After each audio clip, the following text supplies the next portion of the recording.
What if the thing that was supposed to solve a problem created a much bigger one? That is not a rhetorical question. It is the kind of question that gets more uncomfortable the longer you sit with it. Because sometimes, the most consequential shifts in human history do not arrive with warnings or debates. They arrive quietly, wrapped in the appearance of progress, and by the time anyone stops to examine what actually happened, the world has already been reorganized around something no one fully understood. This is a story about one of those moments. In 1859, in a small and otherwise unremarkable town in northwestern Pennsylvania called Titusville, a man named Edwin Drake drilled into the earth and pulled up something that would change the course of civilization. It was dark, it was thick, it smelled strange, and it burned. At the time, people called it rock oil, or sometimes petroleum, from the Latin words meaning stone and oil.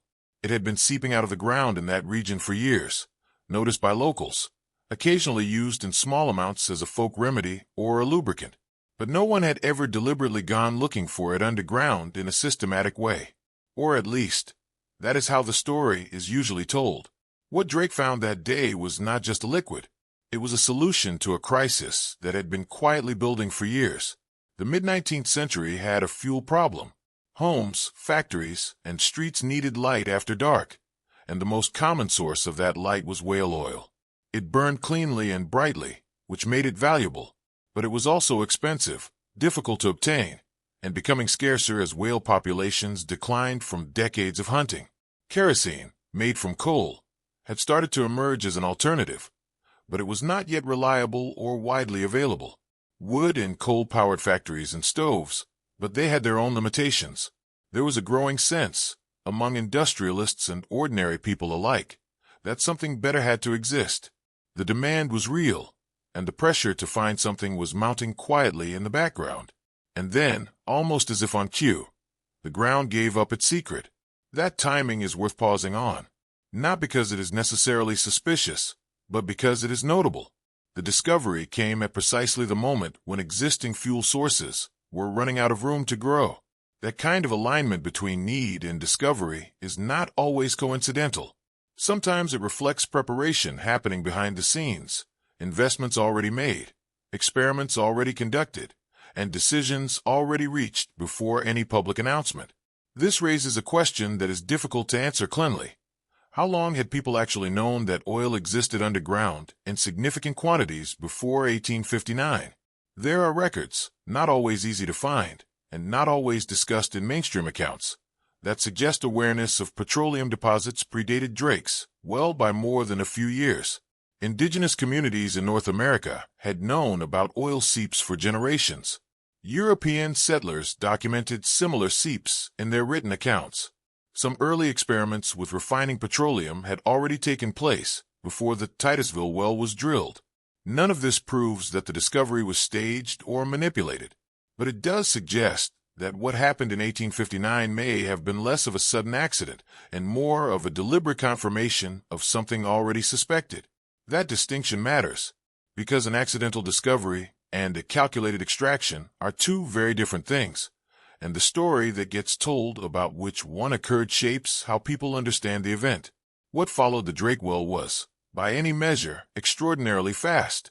Within just a few years, the oil industry did not merely exist, it was organized, financed, and expanding. Refineries were built, distribution networks were established, prices were set, competing companies emerged and, in some cases, were absorbed by larger ones almost before they had time to find their footing. The legal frameworks around oil ownership and extraction were debated and written into law. The labor systems that would support decades of oil production were already taking shape. All of this happened with a speed that is difficult to reconcile with the idea that no one had been thinking about it seriously beforehand. When an entirely new industry organizes itself that quickly, it usually means the groundwork was already laid somewhere. The public moment of discovery and the private moment of preparation are often not the same moment, and in the case of petroleum, the gap between those two moments may be larger than the official history suggests. But there's another part of this that becomes even more difficult to explain clearly. When oil became dominant, the energy sources it replaced did not fade gradually. They collapsed with surprising speed. Whale oil essentially disappeared from commercial relevance within a generation. Local coal and wood networks were restructured around petroleum derivatives. Technologies that had been designed around older fuel systems were either adapted or abandoned. This is sometimes explained as simply the natural result of a better product winning in the marketplace. And in part, that explanation holds. Petroleum was genuinely more versatile and, once refined, more efficient than many of the alternatives it replaced. But that does not fully account for how complete the transition was, and how quickly it happened. When a single substance is adopted so thoroughly, in so many different applications, across so many different regions, in such a compressed period of time, it is reasonable to ask what decisions were being made behind the scenes, and by whom. The companies and financiers who moved earliest into the oil industry accumulated wealth and influence at a pace that had rarely been seen before. Some of those early actors were already well-connected, already experienced in organizing large-scale industrial operations, already positioned to take advantage of an opportunity the moment it became publicly available. This raises questions about who actually had access to information about the scale of petroleum reserves before the general public did, and what they chose to do with that information. None of this is provable from a single document or a single event. It is the kind of pattern that only becomes visible when many small details are examined together, across time. And there is something else worth noting about the original discovery itself. The location where Drake drilled was not chosen randomly. The site had been selected after analysis. A group of investors had commissioned a report, prepared by a chemist named Benjamin Silliman Jr., which examined petroleum samples from the Pennsylvania region and concluded that they could be refined into usable products. That report was completed before the well was drilled. The decision to drill at that location was a business decision made on the basis of existing scientific knowledge. That is not unusual, but it does mean that the image of a lone man accidentally striking oil has always been somewhat incomplete. The story, as it is commonly remembered, leaves out the investors, the scientific analysis, the prior awareness of the oil seeps, and the financial infrastructure that was ready to move the moment the well came in. What remains in the popular version is a simpler, cleaner narrative, a discovery, a celebration, a new era. That simplification is not necessarily dishonest, but it does obscure some of the more interesting and more complicated questions. And one of those questions is about what was lost in the transition. When old energy systems are abandoned rapidly in favor of new ones, knowledge and infrastructure that took generations to build can disappear within a few decades. The practices, technologies, and community structures that had developed around older fuel sources were not carefully preserved and studied. They were set aside, often permanently, because the momentum of the new system left no room for looking backward. What exactly was discarded, and whether any of it might have been worth keeping, is a question that very few people were in a position to ask at the time. There are also questions about the environmental observations that were made, or not made, in those early years. The people involved in the early oil industry were not ignorant. They could see that the substance they were extracting left residue, that the refining process produced waste, that the landscape around extraction sites changed visibly. Some of those observations were recorded, some were not, and the ones that were recorded were not always shared widely or examined closely. Whether that reflects ordinary human short-sightedness or something more deliberate is genuinely unclear. But the absence of a serious public reckoning with those early signs, at a time when the industry was still small enough to steer in different directions, is something that is difficult to explain away as simply an accident of timing. It does not fully make sense, when examined carefully, that a civilization as observant and as technically capable as the industrial world of the 19th century would not have asked harder questions about the long-term implications of reorganizing itself around a finite underground resource. Some people did ask those questions. Their voices exist in the historical record, though they are not always the ones that get remembered. What happened to those questions? Who answered them? Who ignored them? And whose interests were served by keeping them at the edges of public debate, is one of the more significant and underexplored threads in this story. The celebration that followed Drake's well was real. The relief was real. The progress that petroleum enabled was also real.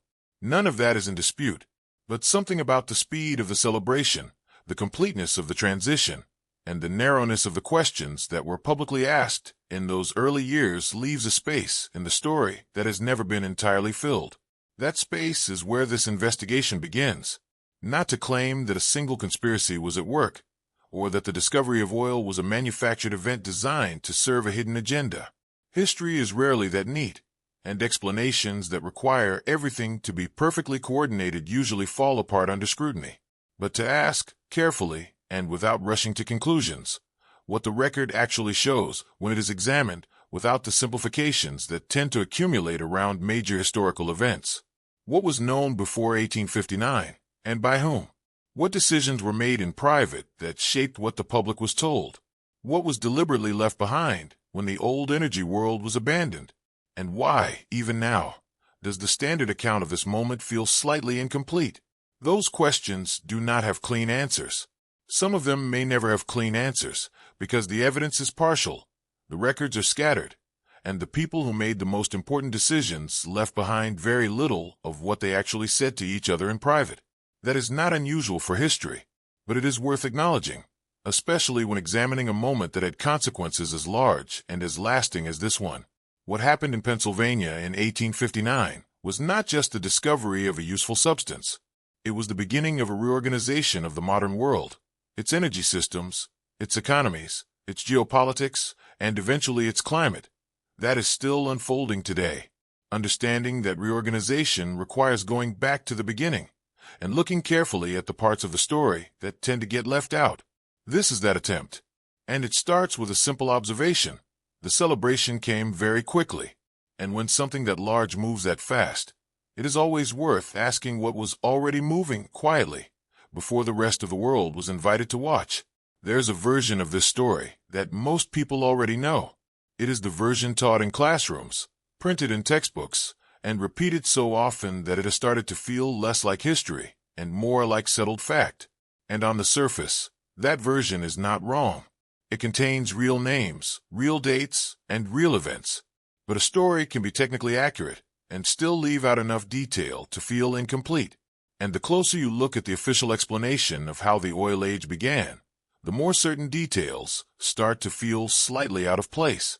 The accepted account begins in August 1859. A man named Edwin Drake, working on behalf of a group of investors, successfully drilled what is widely described as the first commercial oil well in the United States. The location was Titusville, a quiet town in northwestern Pennsylvania that had given very little indication it would one day become one of the most consequential pieces of ground in modern industrial history. Drake was not a scientist or an engineer in any formal sense. He had worked as a railroad conductor before being brought in for this project. That background is rarely examined closely. It sits there in the record, and most accounts move past it quickly, as if the question of why this particular man was chosen for this particular task is not worth asking. The investors who hired Drake believed that oil could be pulled from underground in useful quantities. That belief was not based on guesswork. Before Drake ever set foot in Titusville, a report had been commissioned from a chemist named Benjamin Silliman, Jr., who analyzed petroleum samples from the Pennsylvania region and concluded that the substance could be refined into several usable products. That report existed before the drilling began, which means the decision to drill was not a spontaneous leap of faith. It was a calculated business decision made on the basis of existing scientific knowledge. That part of the story is real, and it is sometimes mentioned, but it tends to be treated as a footnote rather than a central detail. And it raises a question worth holding on to. If the investors already had scientific confirmation that the oil was there and that it could be used, what else did they know before the public announcement was made? Drake used a steam-powered drill to reach the oil. He encountered significant difficulties along the way. The ground kept collapsing around the drill casing, slowing the work and threatening to shut the operation down entirely. The solution Drake and his team developed was to drive iron pipes into the earth as a lining, preventing the walls from caving in. This method worked, and it is sometimes presented as a stroke of improvised genius. But the technique of using casing pipes in drilling was not entirely new. Similar methods had been used in other types of well drilling before 1859, so the innovation, while real, was less of a sudden breakthrough and more of an adaptation of existing knowledge. That distinction does not make the achievement smaller, but it does complicate the idea that everything about this moment was entirely unprecedented. The well struck oil at roughly 69 feet below the surface. The initial yield was modest, only a few barrels per day. By the standards of what the oil industry would eventually become, those early numbers were almost insignificant. And yet, the response was immediate and far-reaching. Word spread quickly. Other drillers arrived in the region within months. Land prices in the area shifted almost overnight. People who had no prior connection to the oil business began making plans to enter it. The speed of that response is one of the things that is difficult to fully account for if you assume that the world was genuinely caught off guard by what Drake found. When something spreads that fast, it usually means the idea was already circulating. People do not reorganize their plans in weeks around a concept they had never considered before. They reorganize around something they had been watching, or hearing about, or quietly preparing for. The rush to Titusville has some of the characteristics of a gold rush, but with one important difference. In a gold rush, the surprise is genuine. People hear about a discovery and chase it. In the months after Drake's well, some of the people who arrived most quickly were already connected to the investors, already familiar with the region, and already positioned to move. That pattern is not always highlighted in the standard account, but it is there in the records, for those who look. The official explanation frames what happened next as a natural market response. Society had a need: fuel for light, lubricant for machines, energy for an expanding industrial economy. Science found a method. Business followed the opportunity. The sequence sounds clean and logical, and in a general sense, it is accurate. The demand for petroleum products was real. The technology to extract and refine them existed or was developed quickly. The economic incentives were strong. None of that is disputed. But there is a problem with explanations that are too clean. Real events rarely unfold as smoothly as the official summary suggests. There are usually delays, disagreements, false starts, competing interests, and moments of confusion or resistance. When a historical account lacks those complications, it often means they have been edited out, not necessarily with dishonest intent, but because the simplified version is easier to teach and easier to remember. The story of the Drake well and the birth of the American oil industry is, in many ways, one of the smoothest narratives in industrial history. And that smoothness, on its own, is worth pausing over. Consider the timeline more carefully. Within a few years of Drake's well, Pennsylvania had not just a new industry, but an entire infrastructure organized around it. Refineries had been built. Storage systems had been developed. Distribution networks were taking shape. A whole new vocabulary, barrels, derricks, gushers, crude, had entered common usage. New towns had grown up around the oil fields. Legal systems for establishing land rights over oil deposits were being argued and formalized. That is an enormous amount of change in a very short period of time, and it raises a quiet but persistent question. How much of this infrastructure was being thought through, planned, and quietly prepared before the public announcement of the discovery? This is where the explanation becomes difficult to follow without some additional context. Large industrial infrastructure does not build itself in response to a discovery that happened last month. It requires planning, financing, engineering, and coordination across multiple parties. Some of that coordination happens publicly, and some of it does not. What the historical record shows is the public side, the companies that formed, the refineries that opened, the newspapers that covered the boom. What it shows far less clearly is the private side, the conversations that happened before the well was drilled, the agreements that were in place before the first barrel was sold, the decisions about who would control what and on what terms.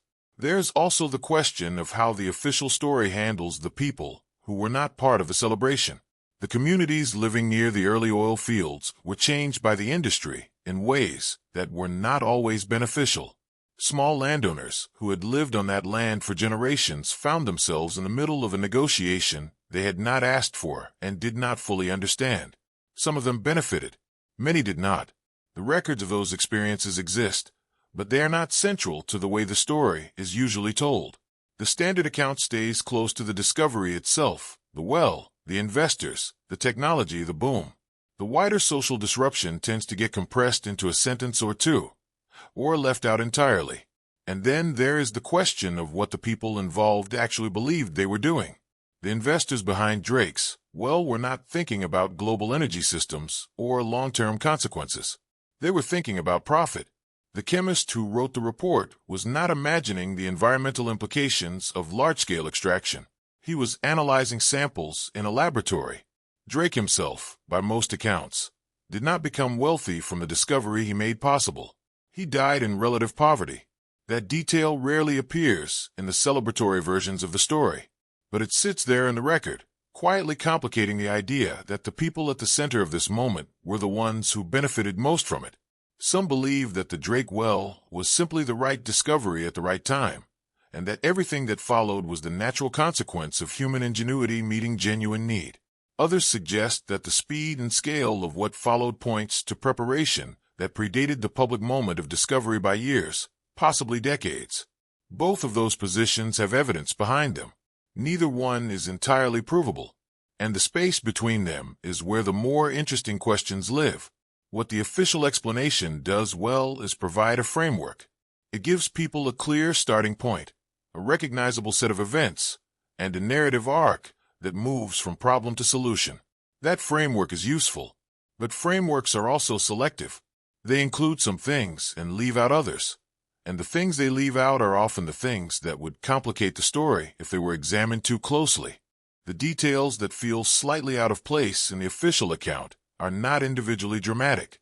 A conductor hired to oversee a drilling operation, a scientific report that existed before the well was drilled, a rush of well-connected arrivals in the weeks following the announcement, an infrastructure that organized itself faster than new infrastructure usually does. None of these details, on their own, overturns the official version, but taken together, they create a texture that the standard account does not fully explain. And there's one more thing worth noting. The official explanation of the Drake well and the birth of the oil industry has remained largely unchanged for well over a century. The same basic story, with the same emphasis on the same events, has been repeated across generations of textbooks and documentaries and classroom lessons. That kind of stability is not always a sign of accuracy. Sometimes it is a sign that a particular version of events became dominant early and was never seriously challenged, not because it was complete, but because the people with the most interest in its details were also the people with the most influence over how history gets recorded. That is not a conclusion. It is an observation, and like many observations about this particular story, it leads not to an answer, but to another question. If the official explanation is not wrong, but is also not complete, then what is in the part that is missing? That question does not resolve itself easily, and it may be exactly the right place to keep looking. Here is the first detail in this story that does not fully add up. Edwin Drake is the name that history remembers. He is the man credited with starting it all, the figure at the center of the origin story of the American oil industry. His name appears in textbooks, on historical markers, and in documentary footage. When people talk about who discovered commercial oil drilling in the United States, Drake is the answer they are given. And yet, when you look closely at who Edwin Drake actually was before that well was drilled, the picture that emerges is not what you might expect from someone placed at the center of such a consequential operation. Drake was not a scientist.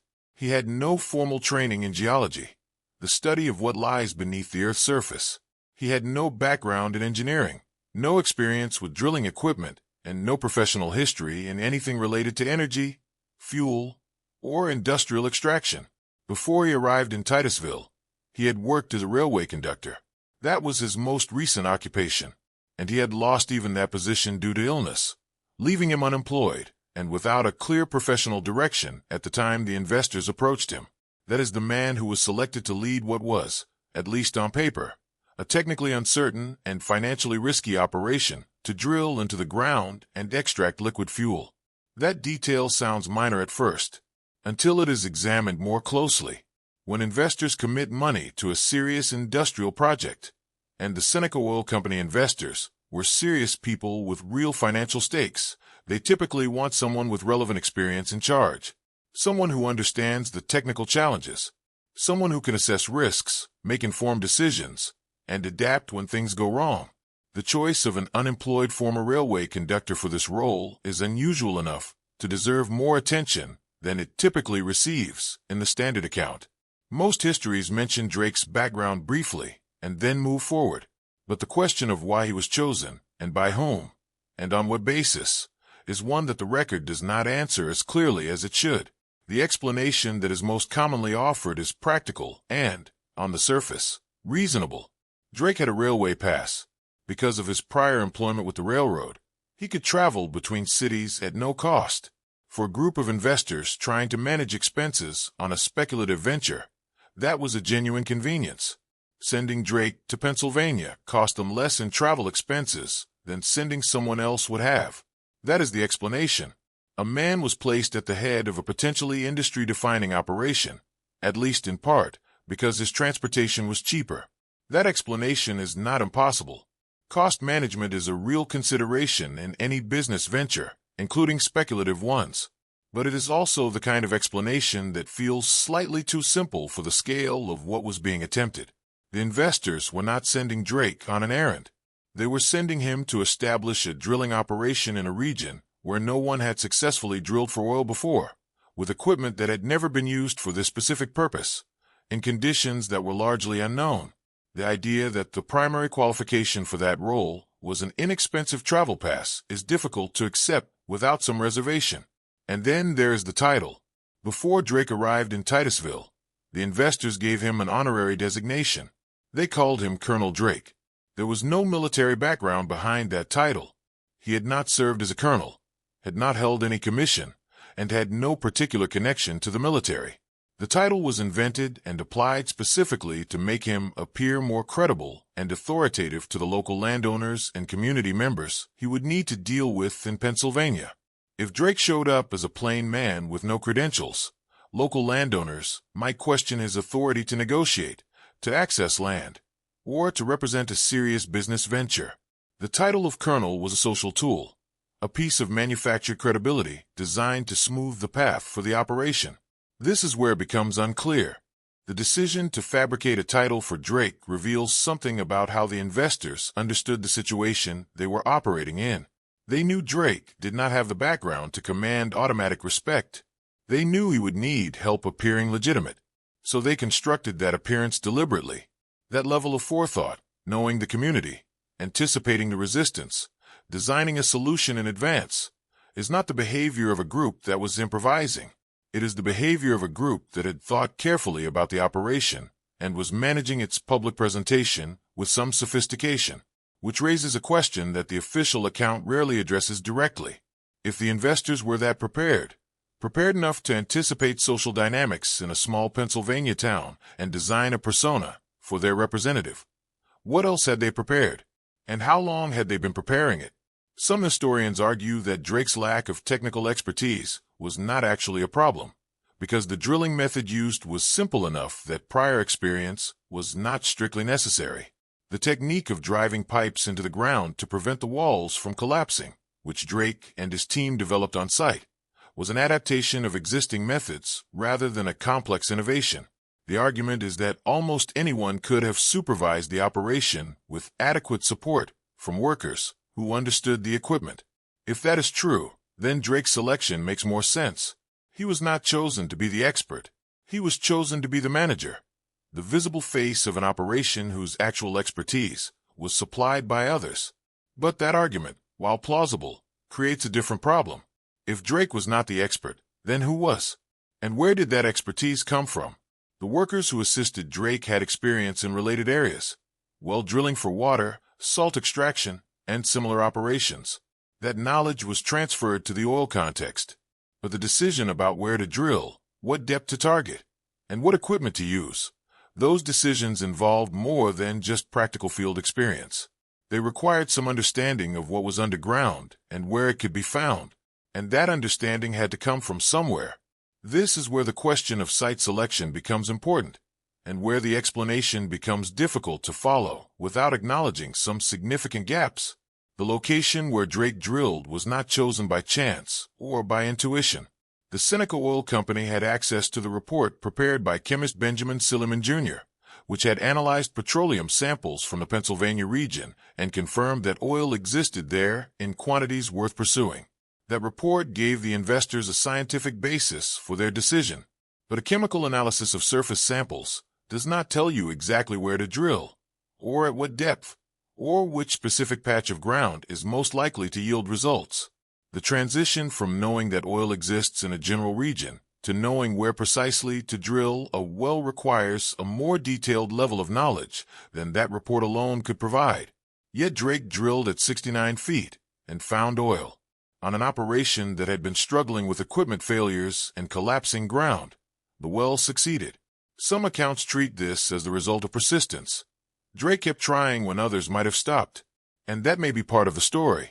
But persistence alone does not explain why this particular location, at this particular depth, produced results when so many other early attempts in the region did not. The question of how the site was selected and how confident the investors were before drilling began is not one that the standard account answers in full. There is also a broader pattern worth noticing here. The structure of the Drake operation, a visible figurehead with no technical background, operating on behalf of investors who remained in the background, in a location identified through prior research, with a manufactured public identity to manage community relations, is not the structure of an accidental discovery. It is the structure of a planned enterprise. The pieces fit together in a way that suggests coordination, preparation, and intention. None of that is inherently suspicious. Planned enterprises are how most large-scale industrial operations begin. But it does challenge the image of Drake as a lone pioneer stumbling onto something extraordinary through a combination of effort and luck. Some believe that Drake was a genuinely significant figure, a capable manager who executed a difficult operation under challenging conditions and deserves the credit history has given him. Others suggest that Drake was, in a more specific sense, a front, not a fraud, and not a villain, but a carefully selected and carefully presented face for an operation whose real decision-makers preferred to remain invisible. Both of those readings are possible. The historical record does not definitively support one over the other, but the second reading is harder to dismiss than the official account usually acknowledges. And then there is what happened to Drake after the well came in. If Drake had been a central figure, a genuine partner in the enterprise, you might expect that the wealth generated by the oil boom that followed as well would have benefited him significantly. It did not. Drake did not hold equity in the operation in a way that would have made him wealthy as the industry expanded. He was compensated as an employee or agent, not as an owner. He made some investments in oil later in his life, but they did not succeed. He spent his later years in financial difficulty and died in poverty in 1880, more than 2 decades after the well that bore his name. A public fund was eventually organized to support him in his final years, a detail that appears in the historical record, but rarely in the celebratory version of his story. That outcome is not proof of anything specific. People who contribute to major events are often not the ones who benefit most from them. History is full of examples of that pattern. But in the context of everything else, the chosen figurehead with no relevant background, the invented title, the investors who preferred the background, the site selection that is not fully explained, Drake's ultimate financial fate adds one more detail that does not quite fit the portrait of the heroic discoverer that history has tended to paint. Who were the people who remained in the background? What did they already know about the land, the oil, and the opportunity before Drake arrived? And how long before the public moment of discovery had they been thinking, planning, and positioning themselves to take advantage of what was about to happen? Those questions do not have clean answers in the available record, and that absence of clear answers is itself something worth sitting with. Because when the official story centers on one man, and that man turns out to have been selected largely for his travel pass and his willingness to accept a fictional title, it becomes reasonable to ask who the story is actually about, and what the people at its real center preferred to keep quiet. To understand why 1859 matters as much as it does, it helps to step back and look at what was already happening in the years leading up to it. Because the Drake well did not appear in a vacuum. It arrived at the end of a decade that had been quietly building toward exactly this kind of moment. And when you examine the conditions that existed before the drill ever touched the ground, the event starts to look less like a surprise and more like the final step in a process that had already been unfolding for some time. America, in the 1850s, was a country under considerable pressure. It was growing fast, in population, in industry, in the size and ambition of its cities.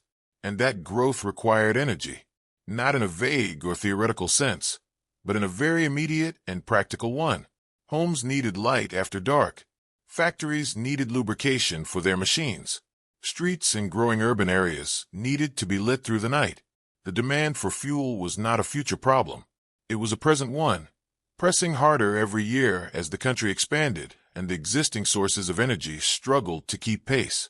The most important of those existing sources, for the purpose of lighting, was whale oil. For decades, the American whaling industry had supplied the lamps that lit homes and streets across the continent. At its peak, the industry was large, organized, and profitable. Ships went out from ports in New England and returned with holds full of oil rendered from the blubber of whales hunted across the world's oceans. The system worked, for a time, but by the 1850s, it was visibly straining under its own weight. Whales were becoming harder to find. The populations that had sustained the industry for generations had been hunted down to the point where ships had to travel farther and stay out longer to bring back the same yields. That meant higher costs, longer voyages, and greater risk. The price of whale oil rose as a result. For ordinary households, the fuel that lit their lamps was becoming a significant expense. For industries that depended on lubrication in large quantities, the supply was increasingly unreliable. The system that had powered American lighting for generations was running out of room. And everyone who paid attention to these things understood that something would eventually have to replace it. But this is where it becomes unclear, because the replacement did not arrive through a slow and deliberate process of public research and open competition. It arrived through a single well, drilled by a single man, in a single location, in a single year. And that kind of precision, one answer, arriving at exactly the right moment, is worth examining carefully, because there were other answers already in circulation before 1859. And that is the part of the background that tends to get compressed or left out of the standard account. A Scottish chemist named James Young had been producing refined liquid fuel from coal and shale in Britain since the late 1840s. His process was not experimental or theoretical. It was operational. Young had developed a method for distilling oil from coal and from a type of rock called oil shale, and by the early 1850s, he had established a commercial operation around it. His product, sometimes called paraffin oil, was being sold and used as a lamp fuel. The chemistry worked. The business worked. The concept of producing usable liquid fuel from underground sources through an industrial process was not a new idea in 1859. It was already a functioning commercial reality in another part of the world. That detail is important, and it does not always receive the attention it deserves in accounts of the American oil story. Young's work demonstrated, years before Drake's well, that underground materials could be processed into clean-burning fuel through a systematic industrial process. The knowledge existed. The proof of concept existed. What did not yet exist, in the American context, was the organized infrastructure to do it at scale with petroleum specifically. And that gap between knowing something is possible and building the system to do it is precisely where the years leading up to 1859 become significant. American scientists and businesspeople were aware of Young's work. They were also aware of something much closer to home. Throughout the 1850s, there were documented reports of oil seeping naturally from the soil in Pennsylvania. These were not isolated observations made by people who did not know what they were looking at. Scientists had collected samples of that naturally occurring petroleum and analyzed it. The results of those analyses were known within certain circles, well before Drake arrived in Titusville. The oil was there. The chemistry confirmed it could be refined and burned. The demand for exactly that kind of product was growing by the year. At first, this all seems like the natural accumulation of knowledge that eventually leads to a breakthrough.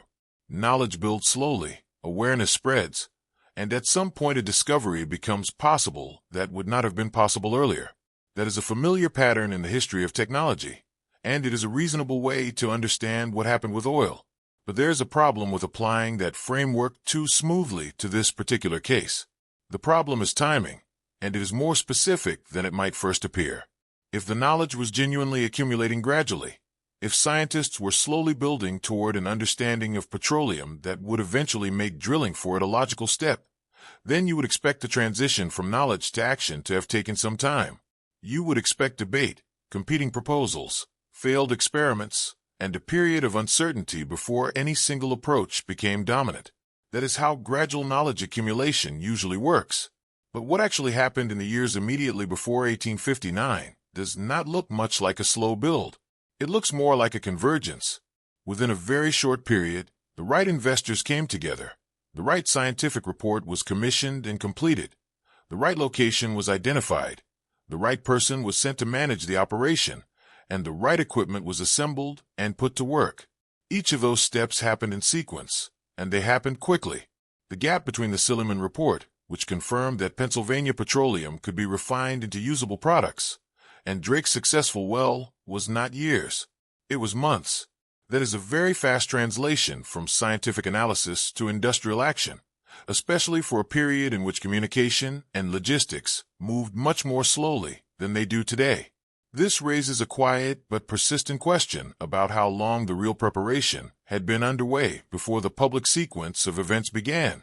There is also the matter of what the investors behind the Seneca Oil Company actually knew, and when they knew it. The company had been formed specifically to pursue petroleum extraction in Pennsylvania. That level of organizational focus does not usually emerge from a casual conversation or a passing idea. It suggests that the people involved had spent time thinking seriously about the opportunity, gathering information, and deciding that the moment to act had arrived. What information they had access to, beyond the Silliman report, and where that information came from, is not fully documented in the historical record, but the fact that they moved with such confidence and such speed suggests they were not operating on hope alone. Some historians argue that the 1850s background simply shows how ripe the conditions were for a discovery like Drake's, and that the speed of events afterward reflects genuine enthusiasm from a public and a business community that recognized a transformative opportunity when it appeared. That reading is defensible. The demand was real, the timing was right, and the idea that things moved fast simply because the opportunity was obvious has a certain logic to it. Others suggest that the convergence of knowledge, investment, scientific analysis, site selection, and organized infrastructure, all arriving in such a compressed window, points to a level of coordination that predated the public moment of discovery. Not necessarily a secret in the conspiratorial sense, but a private process of decision-making that had already reached its conclusions before Drake's well became the story the public was told. The distinction matters because it changes what kind of event 1859 actually was. If it was a genuine discovery, a moment when human knowledge and human need finally intersected in a way that surprised even the people involved, then it belongs in one category of historical event. If it was instead a planned entry point, a moment when people who already knew what was underground decided that the time had come to make it public and begin the process of extraction and commercialization, then it belongs in a different category entirely. And those two categories carry very different implications for everything that came afterward. It is also worth noting that James Young's work in Britain had not gone unnoticed in American business circles. Young had filed patents for his process, and those patents were known to people in the American chemical and business communities who followed developments in the industry. The question of whether American investors were watching Young's commercial success and planning to replicate or adapt it in the context of Pennsylvania's natural petroleum deposits is not one that the Standard account addresses carefully. But it is a reasonable question, given what the timeline shows. By the time Drake drilled in 1859, the following things were already true. A commercially viable process for refining underground materials into liquid fuel had been demonstrated in Britain. American scientists had confirmed that petroleum seeping from Pennsylvania soil could be refined into usable products. The demand for an alternative to whale oil was urgent and widely understood. A group of investors had formed a company specifically to pursue petroleum extraction. A scientific report had been commissioned and completed. A site had been chosen, and a man had been selected, given a fictional title, and sent to manage the operation. All of that was in place before the drill touched the ground. which returns to the question that this background is really building toward. Was Drake's well a discovery, an unexpected breakthrough that opened a new era? Or was it something more precisely described as a confirmation, a moment when something already known and already planned was made visible to the public for the first time? That question does not resolve itself cleanly in the available record. The evidence points in a direction without arriving at a definite destination. And perhaps that is the most honest way to describe where the background of 1859 actually leaves us. Not with an answer, but with a much sharper sense of what the right questions are, and why they have not always been asked as directly as they perhaps should have been. When you look closely at the early days of the oil rush, something begins to stand out. It is not a single dramatic anomaly. It is not one event that clearly contradicts the official account. It is something quieter and, in some ways, more difficult to dismiss. It is a pattern, a series of small details that individually might be explained away, but that collectively start to feel like something more than coincidence. And the place to begin noticing that pattern is in the speed of what happened after Drake's well came in. Most technological revolutions are messy. That is not an opinion. It is a consistent feature of how major shifts in technology and industry actually unfold across history.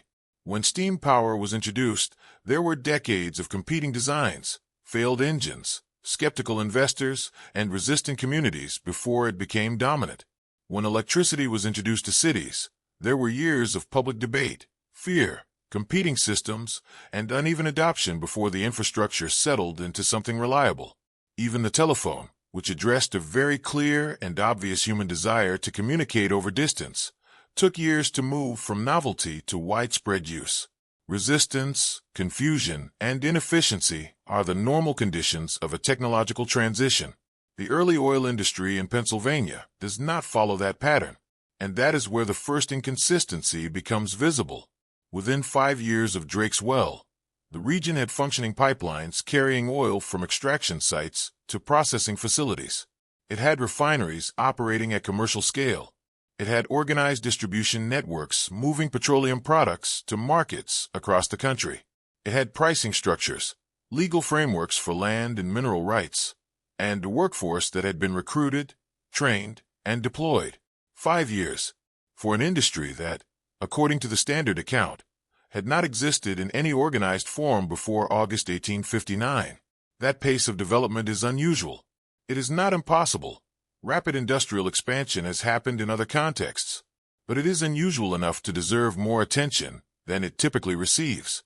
Infrastructure of that scale and complexity does not appear by accident, and it does not appear quickly unless a significant amount of preparation preceded the public moment of its launch. Pipelines require surveying, materials, engineering knowledge, labor coordination, and agreements about the land they cross.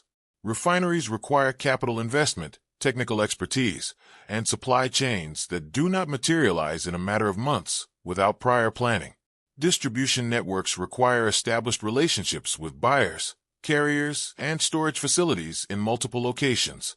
Each of those elements takes time to develop, and yet all of them were in place, functioning and organized, within a window of time that seems far too short to account for the work involved, unless much of that work had already begun before the well became public news. At first, this seems like it could be explained by the enthusiasm of early investors and the obvious commercial opportunity that the well represented. When a new market opens, capital flows in quickly, and capable people move to take advantage. That is a real dynamic, and it accounts for some of what happened in Pennsylvania in the early 1860s. But it does not fully account for the level of coordination involved, or for the fact that the infrastructure that emerged was not fragmented and competitive in the way early industries usually are. It was organized, it was efficient, and it moved in a direction that suggested the people involved had already spent considerable time thinking about how the system should work. And then there is the land. Before Drake's well became public news, before the world outside a small circle of investors and local observers knew that oil had been successfully extracted from the Pennsylvania ground, certain parcels of land in the region had already quietly changed hands. The timing of those transactions is one of the more specific and concrete inconsistencies in the early history of the oil industry. Some tracts of land near Titusville were purchased in the weeks and months just before the well struck. The buyers, in several documented cases, were connected to investment networks that officially had no basis, yet to know that those particular pieces of land would shortly become extremely valuable. That detail sounds minor at first. Land transactions happen constantly, and the fact that some occurred near a drilling site before a successful result was announced could reflect any number of explanations. Perhaps buyers were simply speculating on the general potential of the region. Perhaps word had spread informally among a small group before any formal announcement was made. Perhaps the transactions were unrelated to the oil operation entirely. All of those possibilities exist. But when you examine the timing more precisely, when you look at which specific parcels changed hands, who bought them, and how those buyers were connected to the Seneca Oil Company and its investors, the pattern becomes harder to explain as ordinary speculation. This is where the explanation starts to weaken. Insider knowledge, knowing something valuable before it becomes public, and acting on that knowledge to secure a financial advantage, is not a modern invention. It has existed as long as there have been markets and information gaps between those inside a deal and those outside it. The question of whether some of the land transactions around Titusville in 1859 reflected prior knowledge of the well's success is one that historians have raised and that the available records do not fully resolve. The documentation of those transactions exists in county deed records and property archives. The connections between buyers and the Seneca Oil Company investors can be traced in some cases, but the private communications that would confirm what those buyers knew and when they knew it are largely absent. And that absence of documentation is itself part of what makes this period unusual. For a business venture of the scale and consequence that the Seneca Oil Company operation represented, the surviving paper trail is remarkably thin. In the mid-19th century, serious business ventures generated correspondence. Letters between investors, records of decisions made at meetings, notes on negotiations and agreements, financial ledgers documenting expenditures and returns. Some of that material exists for the early oil company operations in Pennsylvania, but the documentation of the decision-making process specifically, who decided what, when, and on what basis, is notably incomplete. Gaps appear at precisely the moments when the most consequential choices were being made. Some of those gaps have ordinary explanations. Documents are lost. Offices close. Fires destroy records. People conducting private business do not always commit their reasoning to paper, especially in an era when written communication was less reflexive than it later became. These are real factors, and they apply genuinely to many historical investigations. But the incompleteness of the Seneca Oil Company records is more specific than general archival loss. It clusters around particular questions, around the site selection process, around the decision to send Drake rather than someone with relevant experience, around the land transactions that preceded the public announcement, in a way that makes the gaps feel less like the ordinary erosion of time and more like the absence of something that was never meant to be preserved. Some documents that are referenced in later accounts of the early oil company, meeting minutes, letters between investors, reports commissioned before the Silliman analysis, cannot be fully verified today. They are cited in secondary sources, but the originals either do not survive or have not been made publicly accessible. That creates a situation where the most important parts of the decision-making record exist only as references within other documents, rather than as primary sources that can be directly examined and evaluated. For an event of this historical significance, that level of documentary uncertainty is worth acknowledging openly. However, the timeline does not fully match the picture of an improvised, spontaneous discovery in another important way. The Seneca Oil Company was not formed in response to Drake's well. It was formed before it. The organization existed, had investors, had a mandate, and had commissioned scientific analysis before the drill struck oil. That sequence, organization first, discovery second, is the sequence of a planned operation, not an accidental one. And yet the story that has been told most widely is structured around the discovery as the origin point, rather than around the organizational decisions that preceded and enabled it. None of the individual inconsistencies discussed here, taken alone, constitutes proof of anything specific. The fast infrastructure development could reflect an unusually capable and well-resourced group of entrepreneurs. The land transactions could reflect speculation rather than insider knowledge. The thin documentation could reflect ordinary archival loss. The pre-existing organizational structure could simply reflect the foresight of investors who correctly anticipated an opportunity. Each of those explanations is available, and each has some degree of plausibility. But the number of small gaps is worth noting, because when they are placed side by side, they stop feeling accidental. There is a principle in investigative analysis that single anomalies are curiosities, while patterns of anomalies are something else. One unexplained detail in a historical account might reflect nothing more than incomplete records or ordinary human unpredictability. Three unexplained details in the same account, clustering around the same questions and the same time period, begin to suggest something more systematic. What is present in the record of the early oil industry in Pennsylvania is not one anomaly. It is a cluster of them, appearing consistently around the moments when the most important decisions were being made. Some believe that these inconsistencies have been examined by serious historians, and that the explanations, while imperfect, are sufficient to account for what the record shows.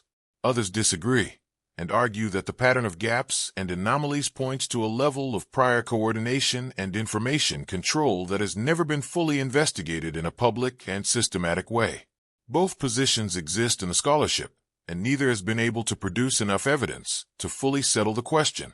What can be said with some confidence is this: the early oil industry in Pennsylvania did not develop the way industries usually develop when they are genuinely new.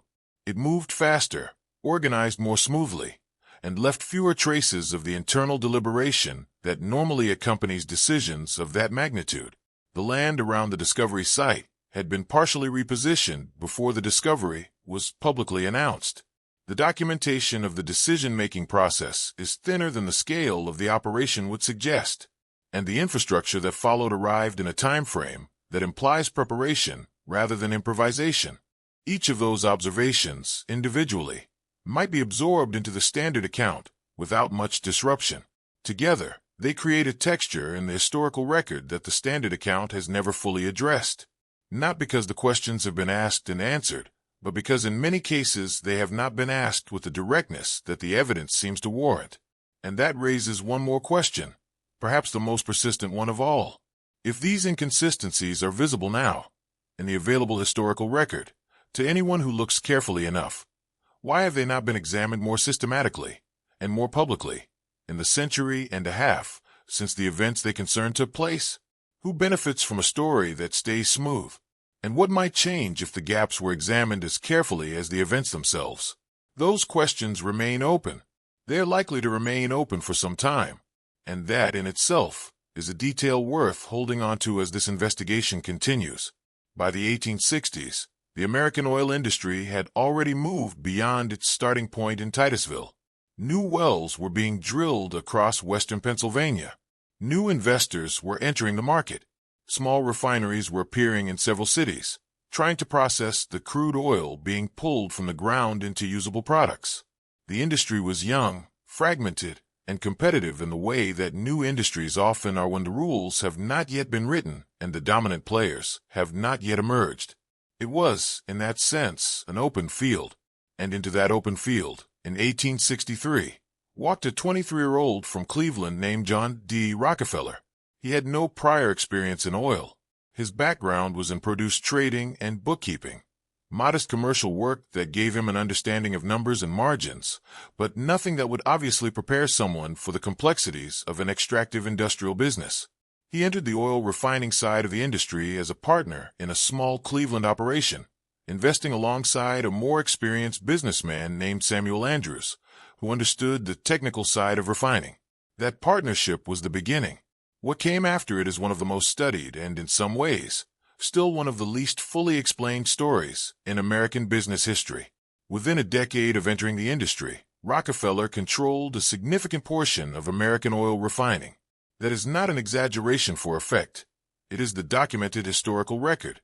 By the early 1870s, through a process of acquisitions, mergers, and competitive pressure that came to be known in some accounts as the Cleveland Massacre, he had absorbed or eliminated most of his regional competitors. By the time Standard Oil was formally incorporated in Ohio in 1870, it was already the largest oil refining operation in the country. And by the 1880s, the estimates in the historical record suggest that Standard Oil was refining somewhere in the range of 90% of all oil processed in the United States. That number is worth pausing on. 90%. In an industry that had dozens of competing operators, in a country with strong traditions of commercial competition and legal frameworks designed to prevent monopoly. One company came to control nearly the entire refining output of the nation within roughly 20 years of the industry's origin point. No other American industry of that era produced a concentration of that scale in that time frame. And the speed of it, the compressed trajectory from small Cleveland partnership to near total national dominance, is the first thing that makes Rockefeller's rise genuinely difficult to account for through ordinary explanations alone. The standard explanation focuses on Rockefeller's personal qualities.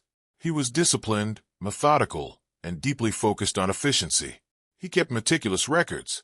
He understood costs in granular detail and worked constantly to reduce them. He was patient in a way that many of his competitors were not, willing to accept smaller margins in the short term to secure larger advantages over time. He was also, by most accounts, exceptionally good at identifying capable people and organizing them into effective operations. These qualities are real, and they are well documented. No serious account of Rockefeller's career disputes that he was a formidable businessman. But here is what does not fully make sense.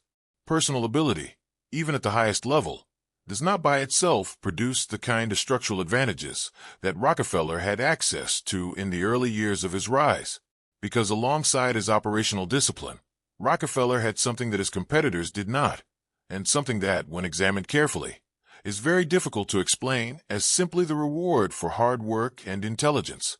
He had preferential access to railroad shipping rates that were hidden from the rest of the market. The railroads were the central infrastructure of the American economy in the second half of the 19th century.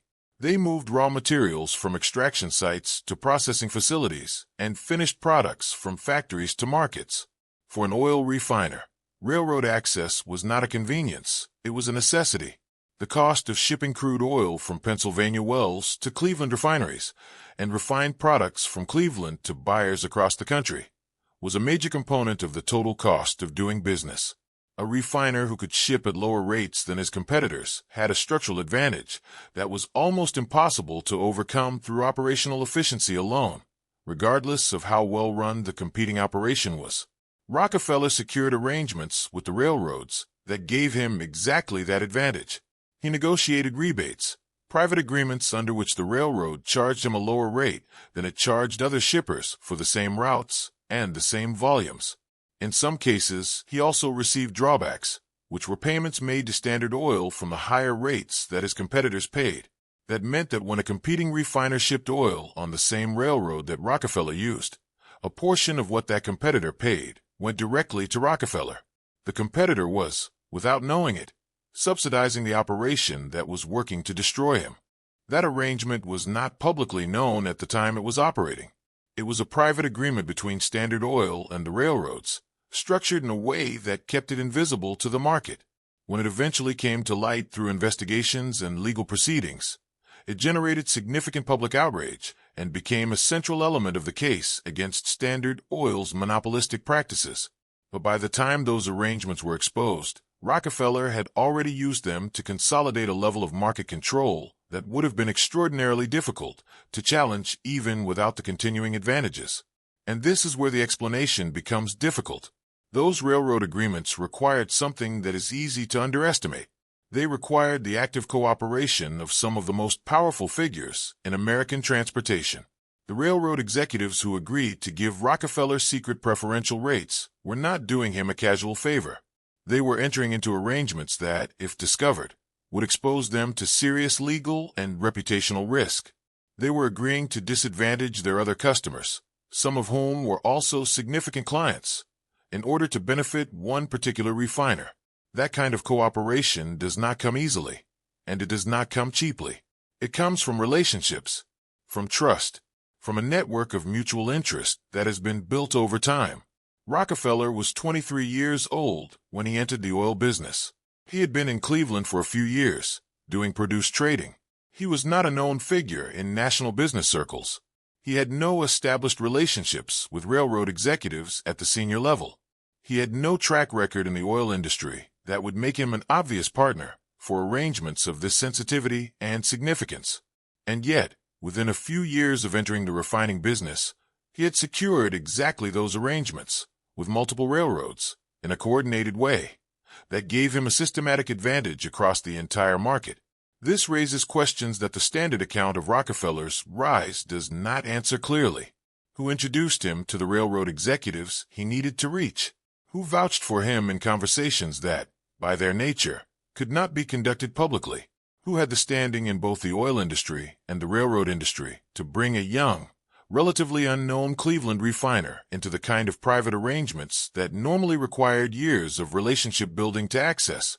Some believe that Rockefeller was connected, from early in his career, to established financial networks centered in New York and Cleveland that had interests in both the railroad system and the emerging oil industry.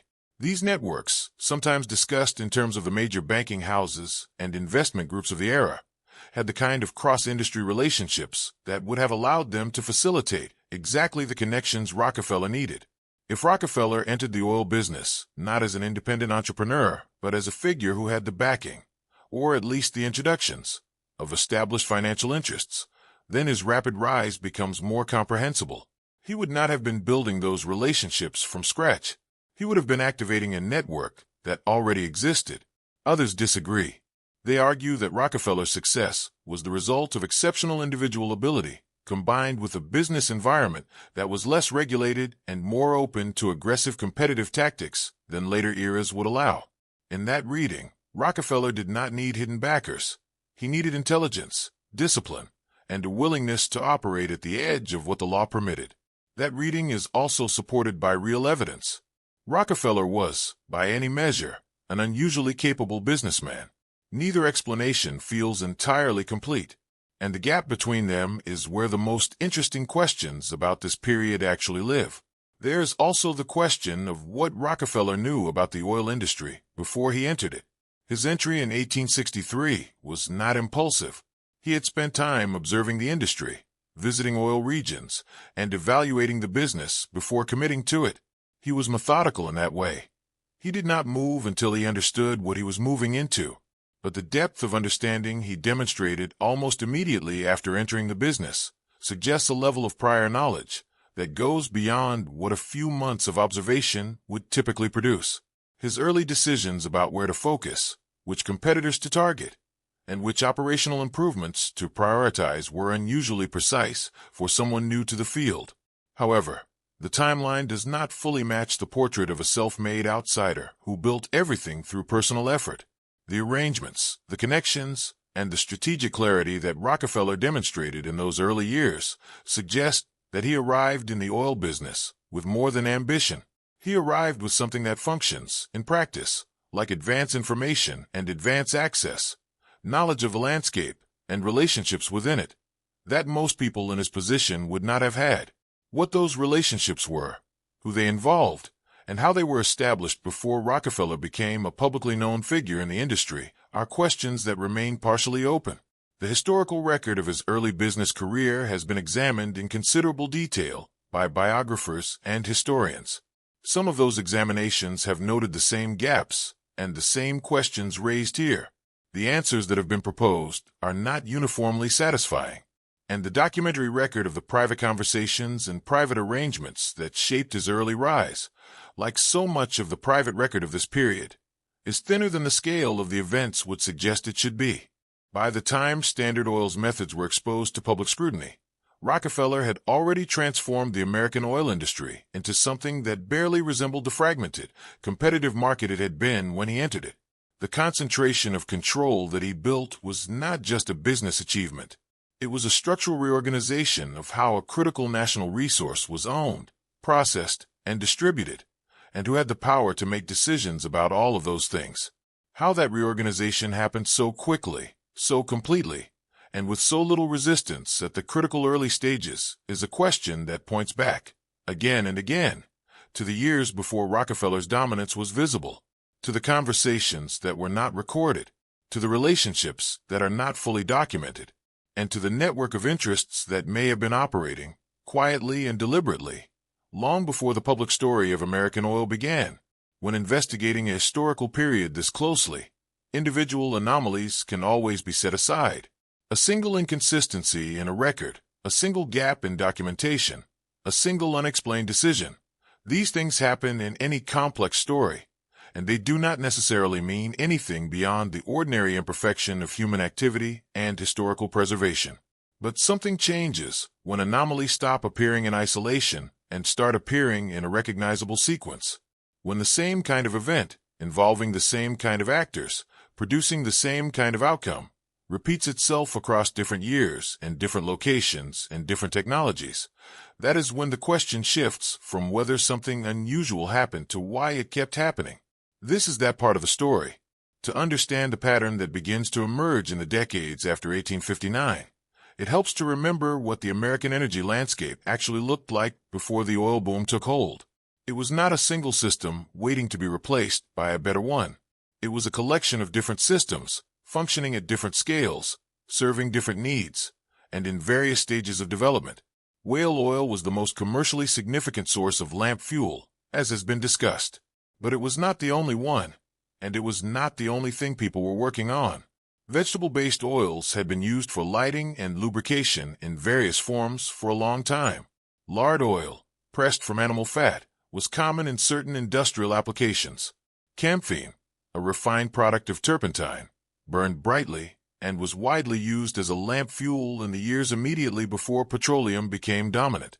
Gas lighting, produced from the heating of coal, had already been installed in cities and some industrial facilities, and was a growing technology with active investment behind it.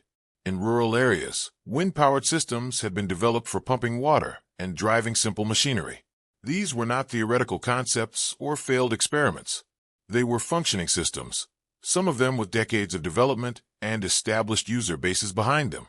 After the oil boom, most of them either disappeared or were significantly reduced in relevance within a relatively short period. Some of that reduction is easy to explain.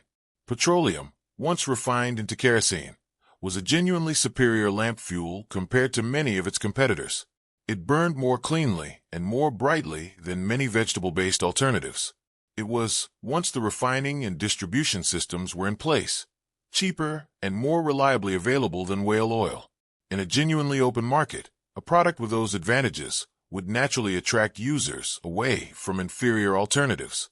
That is how markets are supposed to work, and in some cases, that is exactly what happened. But in other cases, the timing is harder to explain through market forces alone. And this is where the pattern begins to take shape. There were alternative energy technologies being actively developed in the 1860s and 1870s that were not simply outcompeted by petroleum in a fair market contest. Some of them were purchased.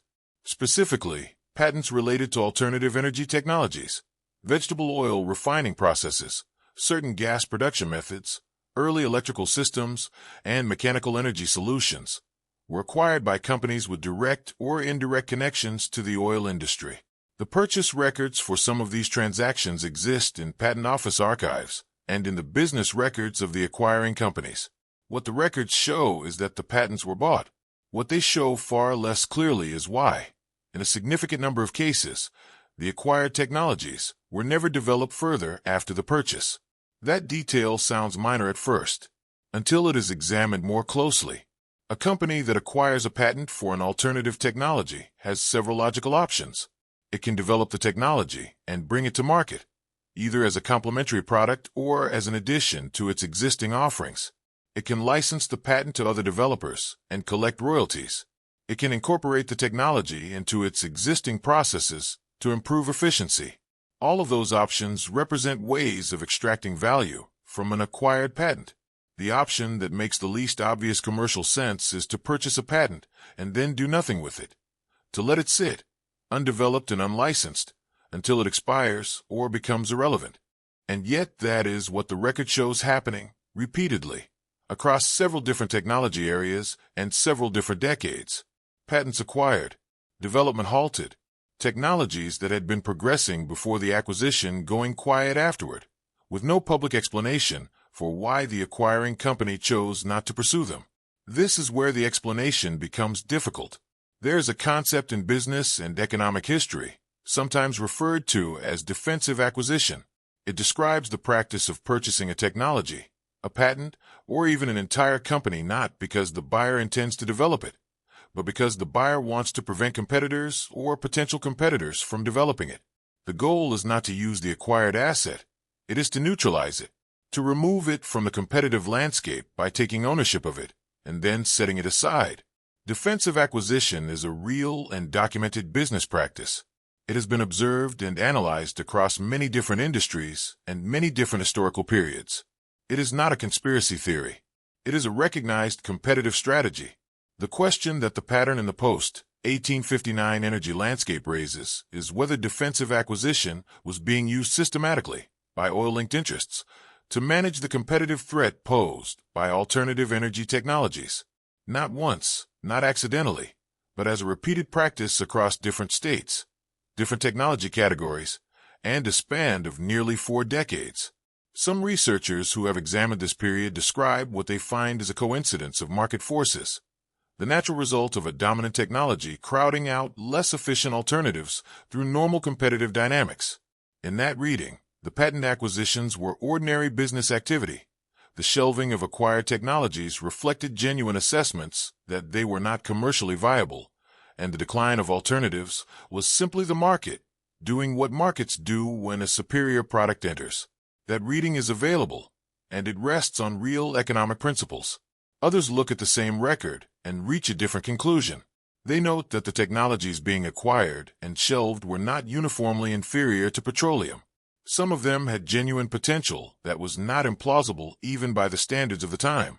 They note that the acquiring companies had the resources to develop those technologies if they had chosen to, and that the decision not to develop them required a choice, an active decision to leave something unused. And they note that the beneficiary of that pattern, consistently, was the dominant position of petroleum-based energy in the American market.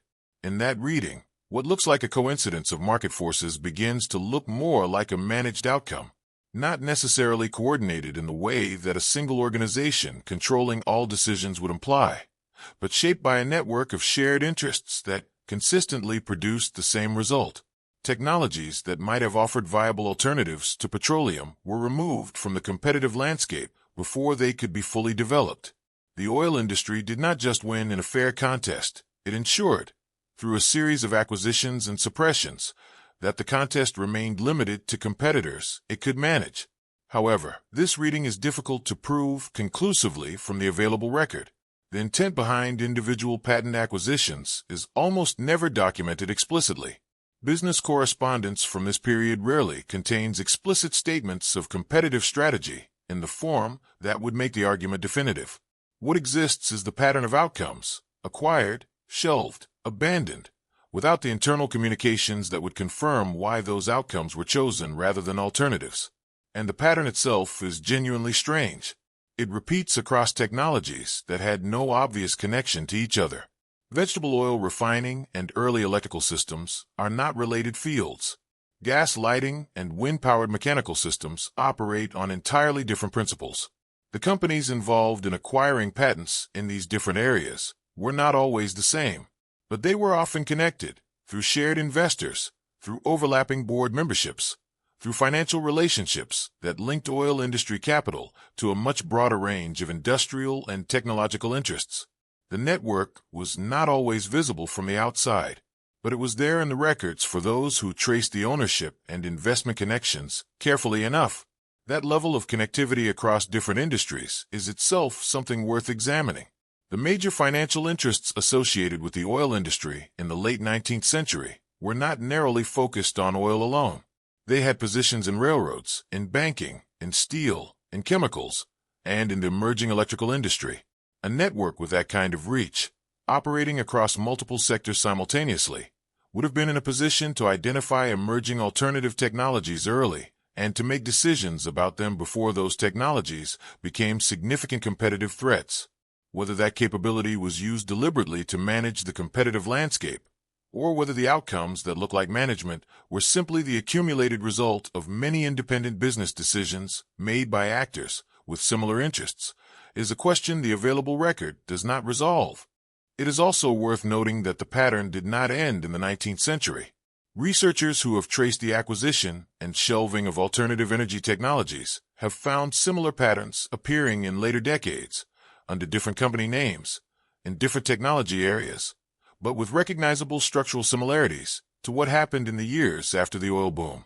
Each instance, examined alone, might be explained as ordinary market behavior. Examined as part of a longer sequence, they raise the same question in a more insistent form. Patterns that repeat usually have a reason. That is not a dramatic claim. It is a basic principle of analysis. When the same sequence of events, emergence, acquisition, abandonment, appears across different technologies, different decades, and different locations, and when the consistent beneficiary of that sequence is the continued dominance of a single energy system, it is reasonable to ask whether the pattern reflects something more than coincidence. Not to assert a definitive answer, but to take the question seriously enough to examine it with the same rigor that would be applied to any other repeated pattern in a historical record. What that examination reveals, ultimately, is not a single smoking document or a single moment of decision that explains everything. It reveals something more diffuse and, in some ways, more significant, a set of consistent behaviors spread across time and across actors that shaped the energy landscape of the modern world in ways that were never fully visible to the public at the time they were happening. The alternatives that were purchased and shelved cannot be recovered now. The technologies that were not developed remain undeveloped, their potential permanently foreclosed by decisions made in the 1860s and 1870s and beyond. What remains is the pattern in the records, and the question of what that pattern means, whether it was managed or accidental, deliberate or coincidental, is one that the historical evidence raises clearly and does not resolve. By the time the 20th century arrived, oil had already outgrown the story it started with.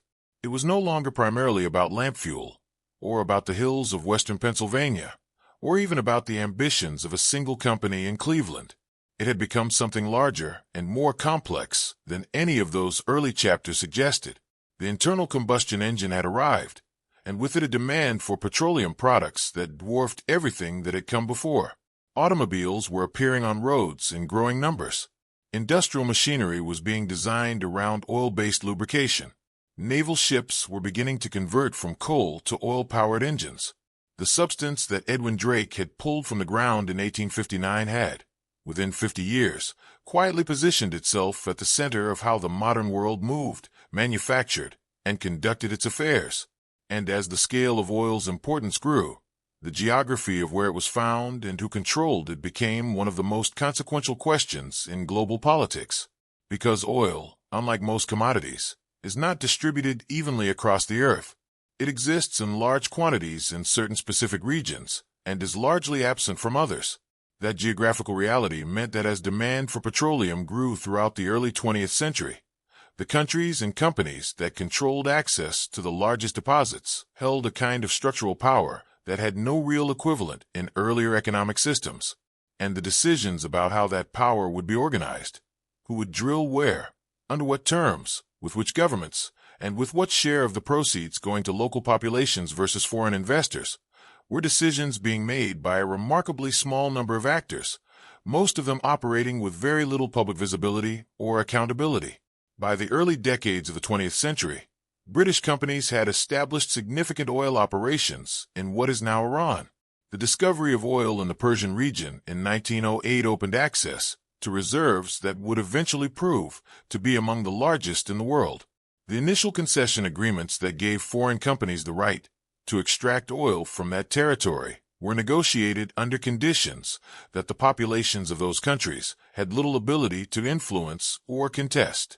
The terms of those early agreements, which typically gave the foreign company the majority of revenues, while leaving the host government with a relatively small share, were set by people far removed from the communities whose land was being drilled. That structure of unequal negotiation would define the relationship between major oil interests and oil-producing regions for decades. At the same time, Dutch and British financial interests had merged their operations to form what would become one of the largest and most geographically dispersed oil companies in history. That merger combined exploration, extraction, refining, and distribution capabilities across multiple continents under a single organizational structure. The result was a company with a reach that extended from Southeast Asia to the Americas to the Middle East, an entity whose decisions about where to invest, where to drill, and where to pull back had consequences for economies and governments in dozens of countries simultaneously. The concentration of that kind of decision-making power in a single private organization, operating across multiple sovereign territories, was something genuinely new in the world, and it raised questions that the political and legal frameworks of the time were not well equipped to address. American companies were also expanding internationally during this period. Operations in Mexico were significant in the early decades of the century, before political changes there altered the terms of foreign access. Venezuela became a major site of American and European oil investment, with consequences for that country's political and economic development that are still being debated. And the Middle East, which would eventually become the center of global oil politics, was already beginning to attract the attention of major interests who understood, earlier than most, what the scale of the reserves there might eventually mean.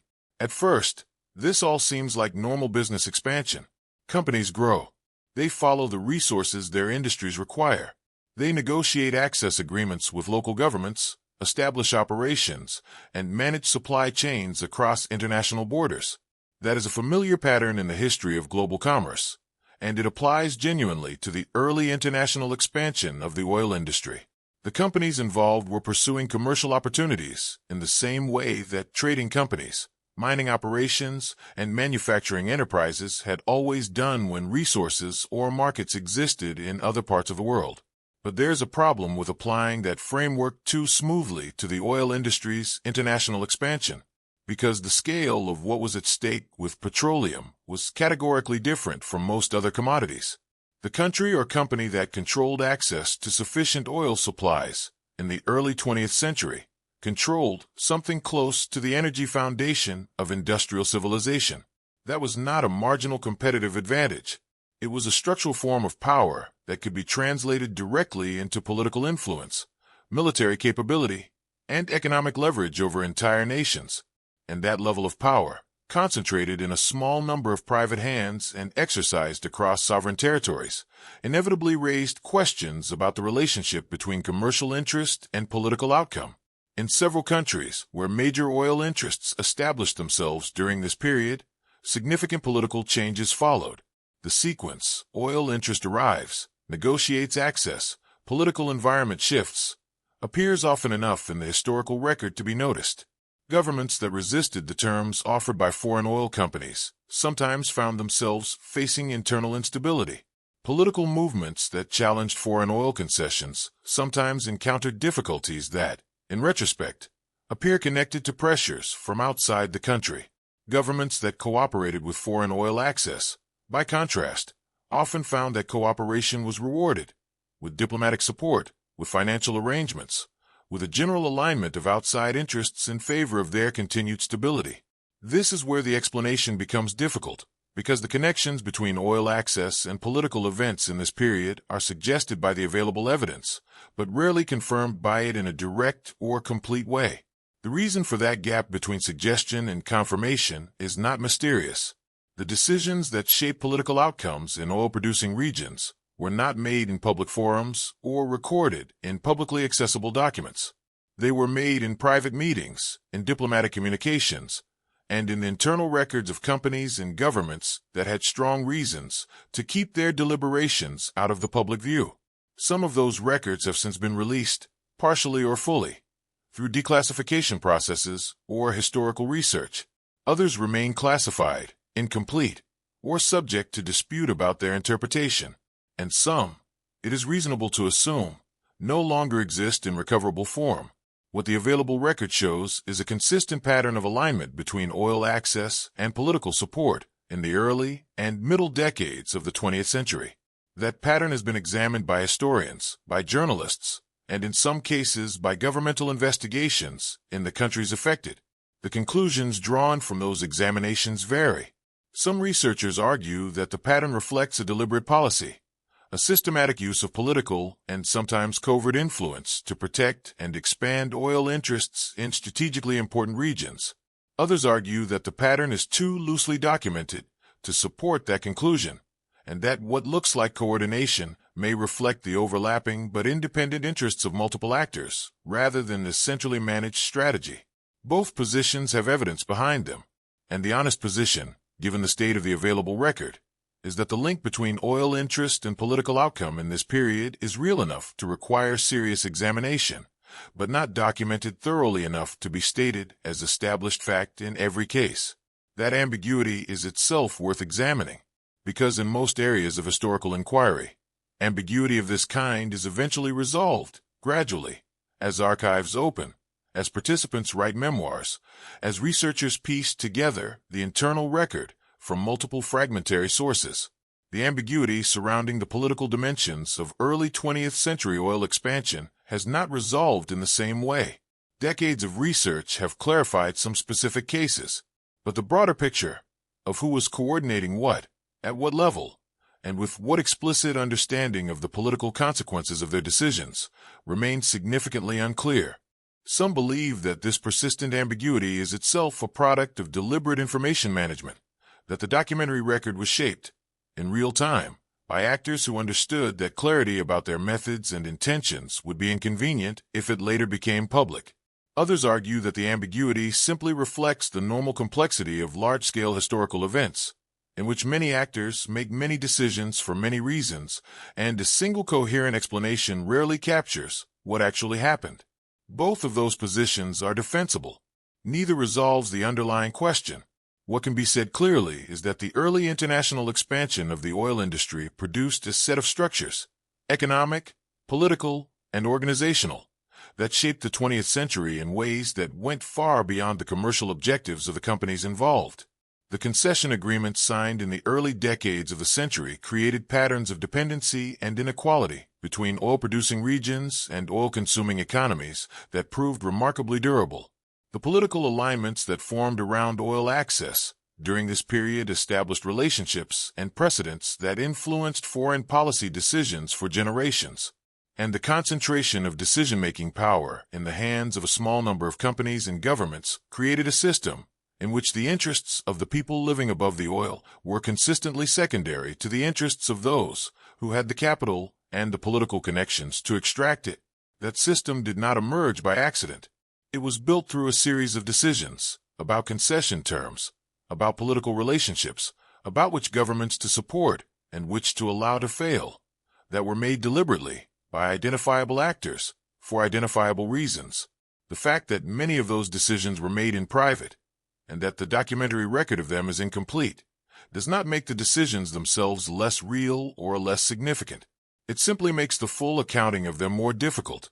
And that difficulty is part of what makes this period so important to examine carefully. The structures that were established in the early 20th century, during the international expansion of oil, are not simply historical artifacts. They are foundations on which later developments were built in energy policy, in international relations, in the economic relationships between wealthy and developing nations. Understanding how those foundations were laid, and by whom, and with what understanding of the consequences, is not a purely academic exercise. It is a question with direct relevance to the present. The internal documents that would make the full picture visible remain, in many cases, out of reach. What exists instead is the pattern of outcomes, the political changes that followed oil's arrival in region after region, the consistency of the arrangements that benefited foreign capital at the expense of local populations, and the remarkable durability of systems that most of the people living within them had no voice in creating. That pattern is visible. The explanation for it remains, in important ways, incomplete. And that incompleteness is where this part of the investigation finds itself, not at an answer, but at a clearer understanding of what is still missing from the record, and why that absence matters. Not everyone who has studied the oil industry agrees on what its history actually means. The facts themselves, the dates, the names, the discoveries, the deals, are largely not in dispute. What is disputed is the explanation behind those facts. Why did things unfold the way they did? Who made the decisions that shaped the outcome? And were those decisions the result of open competition and natural market forces? Or was something else guiding the process in ways that were not visible to the public at the time? These are the questions that sit at the center of the disagreement, and they are questions that, even after decades of research, have not been fully resolved. The first perspective worth examining comes from a group of researchers and historians who argue that the development of the oil industry, from its earliest days, was not simply a story of entrepreneurial energy and market competition. Their argument is more specific than that. They suggest that from a very early stage, perhaps as early as the 1860s and 1870s, when oil's commercial potential was first becoming clear, a loose network of financial interests began quietly positioning itself to control the resource before the broader public understood what was at stake. This was not, in their telling, a single conspiracy with a central planner. It was something more diffuse and harder to trace. A set of connected interests, operating through different institutions and in different regions, that shared a common understanding of oil's future importance and moved accordingly. That framing raises an immediate question. If such a network existed, what is the evidence for it? The researchers who hold this view point to several things. They point to the speed and coordination with which certain financial interests moved across multiple continents during the late 19th and early 20th centuries. They point to the consistency of the concession terms that foreign companies extracted from oil-producing regions, terms that, despite being negotiated in different countries, by different parties, followed remarkably similar patterns of advantage for the investor and disadvantage for the host. They point to the political outcomes that followed oil's arrival in region after region, and to the way those outcomes consistently favored continued foreign access over local control. Taken individually, each of these observations has an alternative explanation. Taken together, they form a pattern that this group of researchers finds difficult to account for without some degree of coordination. But this is where it becomes unclear, because a pattern, even a consistent and striking one, is not the same as evidence of deliberate planning. Patterns can emerge from shared incentives without requiring any communication or coordination between the actors involved. Investors operating in different countries, responding to the same market signals, and working within the same legal and political frameworks, might well arrive at similar strategies independently. The concession terms that look uniform from the outside might reflect the standard negotiating power of well-capitalized foreign interests over poorly resourced local governments, rather than a coordinated template being applied deliberately. The political outcomes might reflect the structural advantages of capital and external support, rather than a managed strategy to produce specific results. These alternative explanations are not dismissals of the pattern. They are competing accounts of what produced it. Another view takes a different approach entirely. It does not dispute that powerful interests shaped the oil industry's development. What it disputes is the degree of planning involved. Proponents of this view argue that oil's rise was fast and dominant primarily because the demand for it was real and growing, and because the technology to extract and refine it was available and improving. In that environment, powerful people and institutions moved quickly, not because they were executing a preconceived strategy, but because that is simply what powerful actors do when a major opportunity presents itself. Capital flows toward large returns. Governments align with economic interests that are large enough to matter. These are tendencies of the system, not evidence of a plan. This view also points to something that the coordination argument tends to underemphasize. There was genuine competition within the oil industry, especially in its early decades. Rockefeller's Standard Oil was dominant, but it had rivals. Companies competed aggressively for drilling rights, for refining capacity, for distribution networks. Some of them failed. The market, especially in its early years, was messier and more volatile than any story of smooth, coordinated control would suggest. Prices swung dramatically. Fortunes were made and lost. The industry that emerged was shaped not just by the intentions of its most powerful actors, but by the unpredictable outcomes of that competition. That messiness, this view argues, is hard to reconcile with the idea of a tightly managed process guided by a coherent network of shared interests. At first, that argument seems to settle the question, but there's a problem with it. The existence of competition does not rule out coordination at a higher level. It is possible for actors to compete fiercely with each other in the marketplace, while still sharing a common interest in maintaining certain structural arrangements about how concession agreements are structured, about which governments receive support, and which do not, about what kinds of information reach the public, and what kinds do not.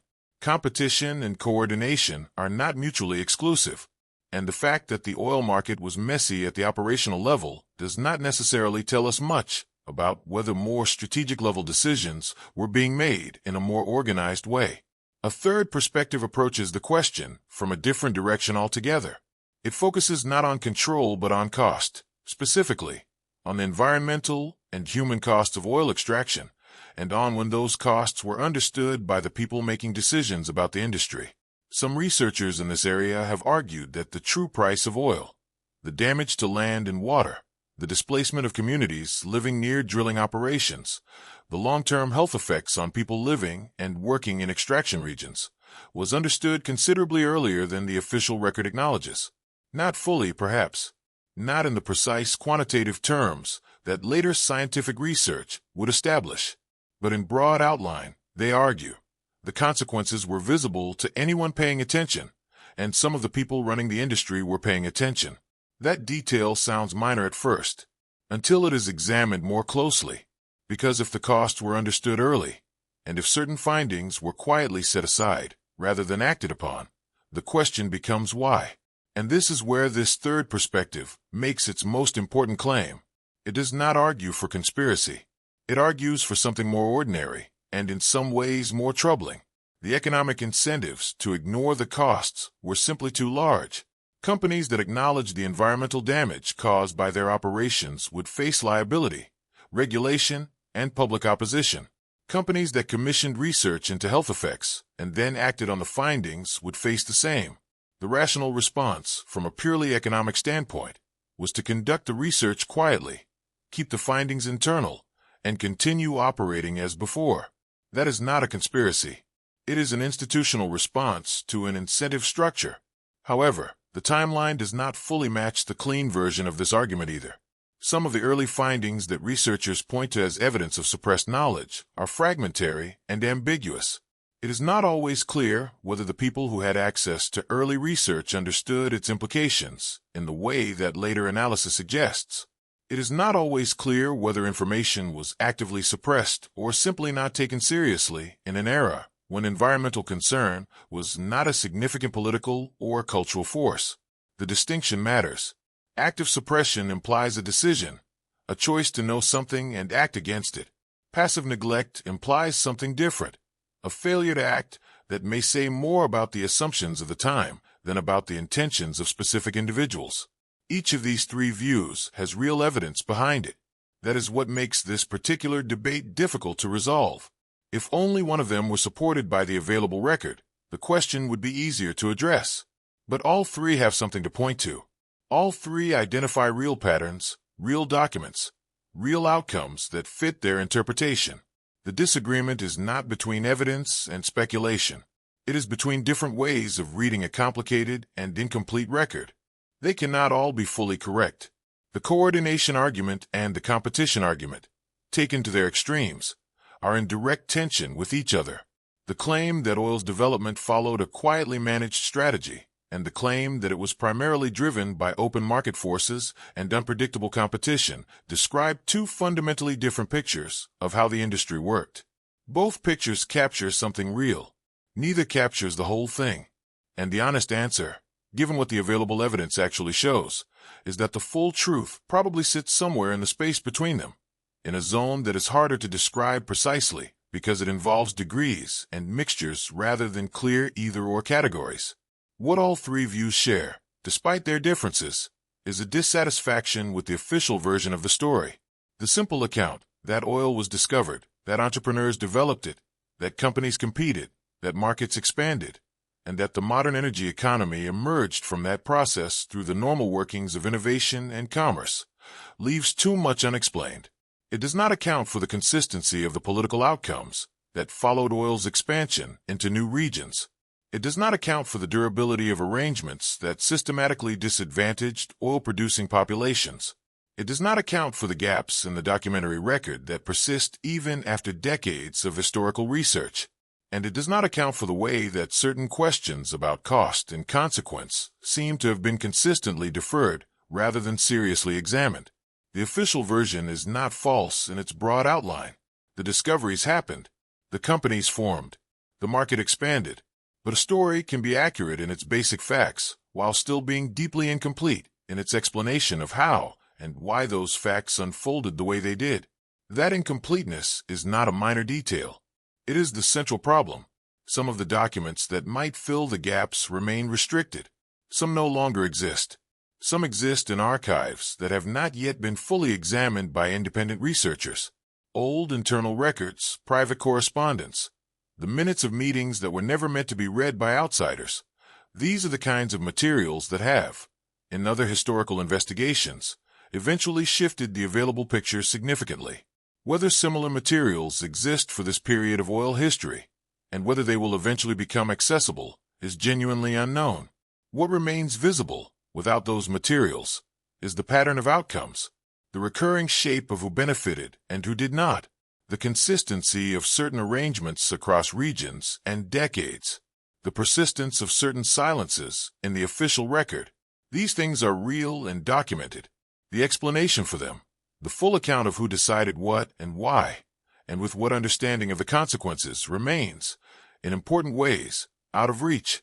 And that is precisely where the investigation finds itself, not at a resolution, but at a clear view of what is still missing, and why that absence continues to matter. So where does this investigation actually leave us? That is the honest question to ask at this point, not as a dramatic closing statement, but as a genuine accounting of what has been examined, what has been found, and what remains unresolved. Because after tracing the oil story from its earliest recorded moments through its expansion across continents and into the political structures of the modern world, the picture that emerges is not a clean one. It is not a picture of settled history with a few minor gaps around the edges. It is a picture with significant portions still unclear, still contested, and still waiting for documentation that may or may not exist in recoverable form. That is where this inquiry lands. And it is worth being precise about what that means. The starting point is not in dispute. In 1859, a drill went into the ground in Titusville, Pennsylvania. Oil came up. That event is documented, verified, and agreed upon by virtually everyone who has examined the record. Edwin Drake's well is a fixed point in the historical account, and nothing that comes after it changes the basic fact of what happened there. The extraction of petroleum from that well set off a sequence of events, commercial, technological, political, that genuinely altered the structure of the modern world, the energy systems that followed, the industries that depended on them, the geopolitical arrangements that formed around access to petroleum. All of that traces, in one way or another, back to that moment in western Pennsylvania. On that point, there is no serious disagreement. But this is where it becomes unclear, because while the event itself is not in dispute, almost everything surrounding it is. The preparation that preceded it, the planning, if any, that positioned certain interests to benefit from it before the public understood what was happening, the speed with which oil moved from a regional curiosity to a globally dominant resource, the consistency of the control that formed around it, the cost of that control, to the land, to the communities living near extraction sites, to the political autonomy of oil-producing regions. These are the dimensions of the story that the official account treats as secondary details, and they are precisely the dimensions that, when examined carefully, raise the most questions. The official explanation of oil's rise is, in its broad outline, a story of discovery, followed by natural market growth. An entrepreneur takes a risk. The risk succeeds. Other entrepreneurs follow. Capital flows in. Technology improves. Demand expands. The industry grows because the product is useful and the market rewards those who supply it efficiently. That is the framework within which oil's development is typically presented. And it is not wrong exactly. Those things did happen. The market did expand. The technology did improve. The demand was real. At the level of broad description, the official account is accurate enough. At first, it seems like a complete explanation. But there is a problem. When the specific details are examined, not the broad outline, but the actual sequence of events on the ground, certain things do not fit the simple market growth story as neatly as that story suggests. The land purchases that occurred in the Titusville region before Drake's well was publicly announced raised questions about who knew what and when. The early infrastructure that appeared with unusual speed after the initial discovery raises questions about preparation.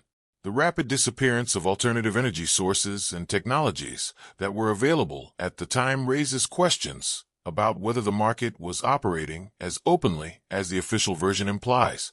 None of these details, taken alone, overturns the standard account, but they sit alongside it without fully fitting into it. And that friction is worth examining seriously. Some of these gaps have been studied. Historians and investigative researchers have devoted significant effort to tracing the early land records in Pennsylvania, to documenting the financial connections between the early oil investors and larger networks of capital, to examining the political decisions that shaped oil's expansion into new regions. In some specific cases, that research has produced meaningful findings. It has identified connections that were not previously visible.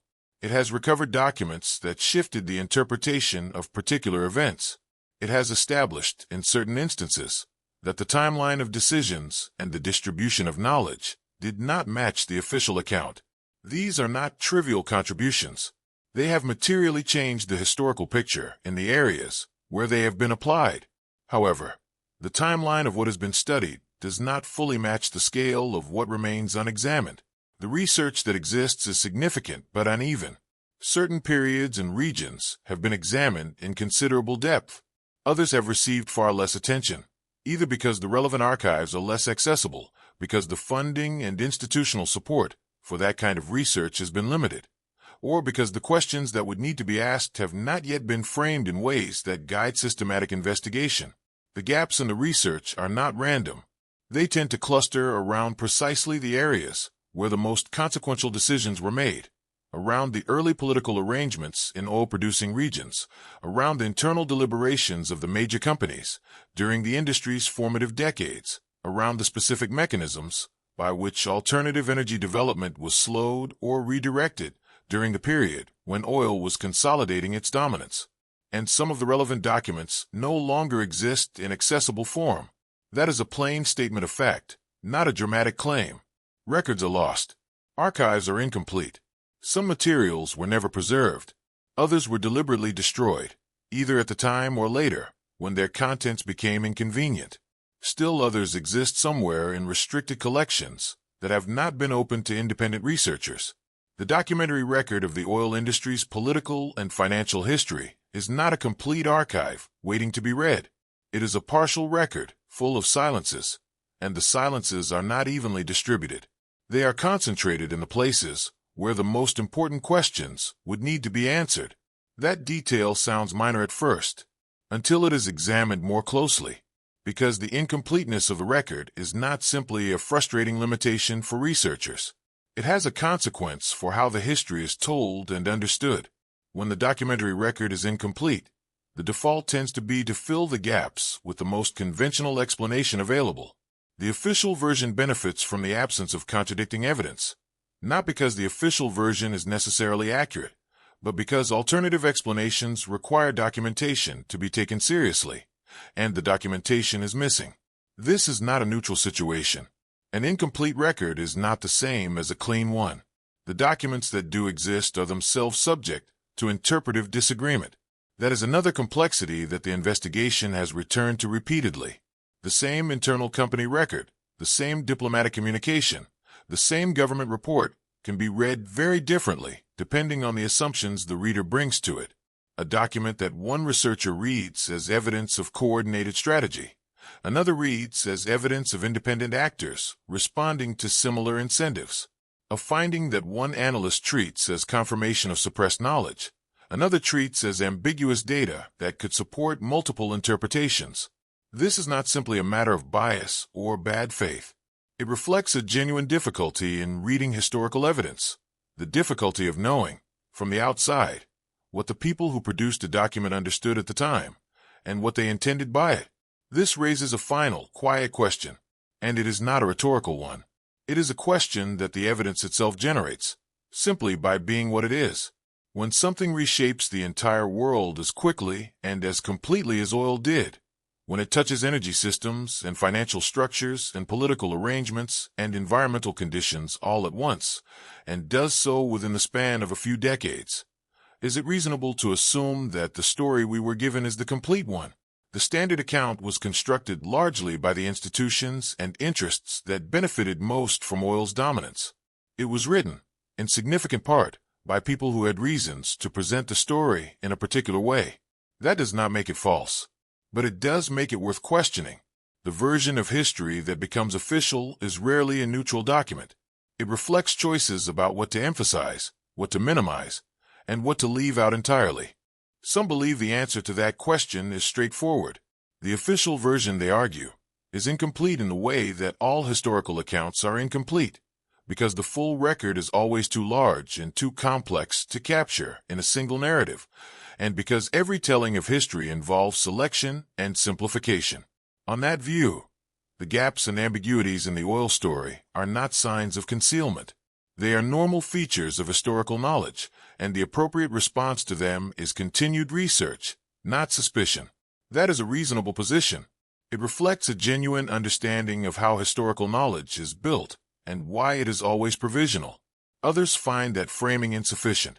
The gaps in the oil story are not, they argue, evenly distributed in the way that normal historical incompleteness would predict. They cluster in specific places and around specific questions. The silences are too consistent to be accidental. The pattern of what is missing lines up too precisely with what would be most inconvenient if it were clearly documented. On this view, the incompleteness of the record is itself a finding, not proof of deliberate concealment in every case, but evidence that the process by which this particular history was recorded and preserved was not a neutral one. Both of those positions are defensible. Neither fully resolves the underlying question, and that is, perhaps, the most honest thing that can be said at this point in the investigation. The question of whether 1859 was genuinely the beginning of the oil story, the actual starting point, the moment of discovery from which everything else followed, or whether it was instead the moment when something already in motion was finally made visible to the public, remains genuinely open. There is evidence that points in both directions. There is documentation that supports parts of each interpretation and fails to support others. There is no single piece of evidence that closes the question. What is clear is that the world that oil built did not emerge from a simple and transparent process of discovery and market growth. The structures that formed around petroleum, economic, political, organizational, were shaped by decisions that were made in private, by a relatively small number of actors, with consequences that extended far beyond anything those actors publicly acknowledged at the time. The people living in the regions where oil was extracted, the communities whose land and water were affected, the governments whose political arrangements were altered by the presence of foreign oil interests.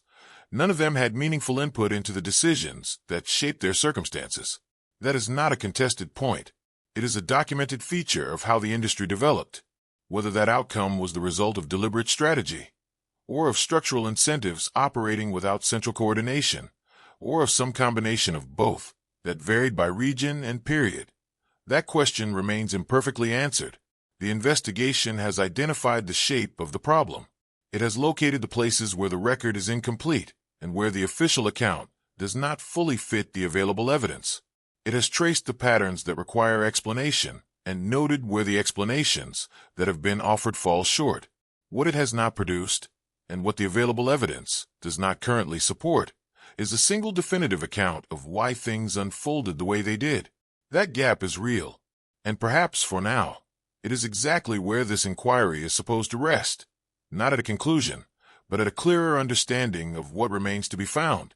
There is one more thing worth noting before this investigation closes, and it is not about a specific document, or a particular company, or a single political decision. It is about the nature of the question itself. Most historical investigations eventually reach a point where the available evidence either confirms or rules out the central question being asked. The record becomes clear enough, over time, to support a reasonably confident answer. That is how historical knowledge typically progresses. Archives open, memoirs are published, participants speak, and the picture, however slowly, becomes more complete. That has not happened with oil. Not fully. not in the way that the scale of its importance would lead you to expect. Decades of research, across multiple countries and institutions, have produced genuine findings. They have clarified specific events and recovered specific documents. But the central questions about preparation, about coordination, about the relationship between oil access and political outcome, about what was known and when and by whom, remain significantly open. The investigation has not stalled because researchers stopped looking. It has stalled because the record itself resists closure. That resistance is worth sitting with for a moment, because it is unusual, and unusual things, in an investigation, deserve attention. The world that oil built is still the world we live in. The energy systems, the financial structures, the geopolitical arrangements, they are not relics of a finished past. They are the foundation of the present. The decisions that were made in the early decades of oil's expansion, in private meetings and restricted documents and unrecorded conversations, are decisions whose consequences are still being experienced today, by communities living near extraction sites, by countries whose political development was shaped by the presence of foreign oil interests, by an atmosphere carrying the accumulated weight of more than a century of petroleum combustion. And this is where the explanation becomes difficult, because if the consequences of those early decisions are still present, still shaping lives and economies and environments in the here and now, then the question of how those decisions were made is not simply a matter of historical curiosity. It is a question with direct relevance to the present. Understanding the origin of a structure is part of understanding the structure itself, and a structure whose origin remains unclear is one that is harder to examine, harder to challenge, and harder to change. That may be the most important observation this investigation can offer. Not a conclusion, not a final answer, but a recognition that the incompleteness of the oil story is not a passive feature of the historical record. It has an effect. It shapes what questions get asked, what alternatives get considered, and what kinds of change are even imaginable.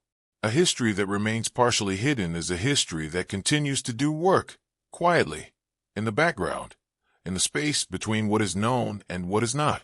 The drill went into the ground in 1859.